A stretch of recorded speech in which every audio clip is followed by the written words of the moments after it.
Hey everyone, my name is Amel and you're watching Newsbreak. Let's see what's coming up on today's show. Who is the new yellow wiggle? Queensland's opening its borders. And a record-breaking game of golf. But before we get started, we've got exciting news. Today we hit 100k subscribers, so if you're one of them, thank you. And if you're not, join the crew, subscribe, and we'll get to 200k. Woo! After 11 years, Yellow Wiggle Emma is hanging up her skivvy. So does this mean no more Yellow Wiggle? Well, fear not, because Joe caught up with Tsehay, who'll be taking on, or rather putting on, the iconic yellow skivvy. Come on, let's do it. It's the end of an era. After 11 years performing with the Wiggles and 9 of those years as the Yellow Wiggle, the time has now come for me to pass the yellow skivvy on. Emma made history as the first female Wiggle, but now she's decided to spend more time with her family and focus on her other passions. It's not the end of the yellow skivvy though. New band member Tsehay will be stepping up and has already made a bit of history. You are the youngest member of the Wiggles in the band's history. How old are you? I am 15 years old and it feels amazing. No doubt. And so, as a kid, were you a big fan of the Wiggles? Well, definitely. That's how I started dancing. I've been dancing with the Wiggles for a couple of years now, and this year I toured with them on their last fruit salad tour. And then Anthony just called us all up because he knew us, he'd worked with all of us, and then said, "Hey, you're a Wiggle."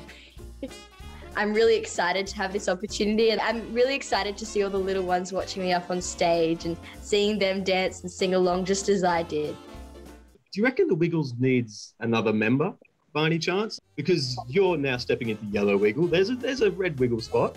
Maybe if it's not quite a skivvy, but look, that's almost a red skivvy, I think.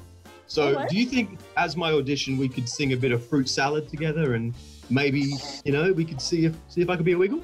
Sure we can. I'll count us in, okay? 3, 2, 1. Fruit salad. Yummy, yummy. Fruits. I'm doing the hot potato dance. I've already failed. Oh. Queensland's getting ready to open up to fully vaccinated travellers. From December the 17th, people coming in from hotspot areas like Sydney and Melbourne will be able to enter the state without quarantining. That's the date when 80% of eligible Queenslanders are expected to be fully vaccinated. It's the first COVID-0 state to set a date to reopen its borders. A scuba diver off the coast of Israel has discovered something that may have been dropped in the sea by a knight more than 900 years ago. So, what did the knight drop? Leela finds out. It might be hard to see at first glance because it's covered in all this sea stuff, but this is undeniably a sword. Experts think it's about 900 years old and most likely belonged to a knight who fought in the Crusades. The Crusades were a series of wars fought between Christians and Muslims. The fighting started over this, Jerusalem, a holy city to several religions. Experts reckon the sword belonged to a crusader who fell into the Mediterranean Sea or dropped it during the fighting, which would have been easy because apparently it's very heavy. That means that the guy that hold this sword and fight with it was very strong. So I'm trying to imagine him on the field with all the armor on him and the sword. Luckily, being underwater has kept it in great condition, and once it's cleaned up, it'll be put on display for the world to see. My mum always tells me, stop wasting your time.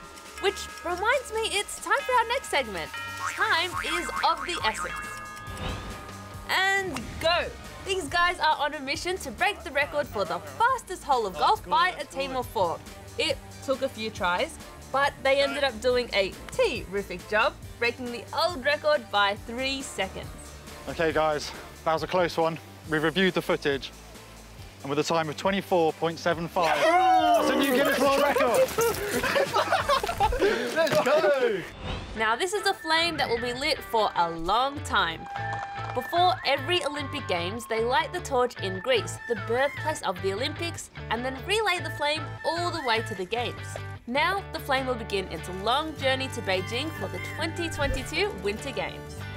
Finally, to a tree planting race against time. Scientists are using this high-flying drone to plant about 500,000 seeds across southern Spain. Experts say these dry landscapes actually used to be covered in greenery hundreds of years ago. So they're hoping this project will bring back new plants and trees. Alrighty, now it's time for me to go, and it's time for you to hit that subscribe button, join the 100k group, and we'll catch you tomorrow.